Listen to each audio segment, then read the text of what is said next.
त्र्यम्बकं यजामहे सुगन्धिं पुष्टिवर्धनम्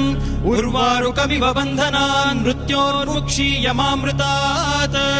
यो रुद्रो अग्नव्यो अप्सुय ओषधीषु यो रुद्रो विश्वा भुवना विवेश तस्मै रुद्राय नमो अस्तु तमुष्टु हि यस्विषुः सुधन्वायो विश्वस्य क्षयति भेषजस्य एसौ मनसाय रुद्रन्नमोभिर्देवमसुरं दुवस्य अयं मे हस्तो भगवान् अयं मे भगवत्तरः अयं मे विश्वभेषजोऽयं शिवाभिमर्शनः ये ते सहस्रमयुतं पाशा मृत्यो मर्त्याय हन्तवे तान् यज्ञस्य मायया सर्वान् वयजामहे मृत्यवे स्वाहा मृत्यवे स्वाहा ॐ नमो भगवते रुद्राय विष्णवे मृत्युवे पाहि।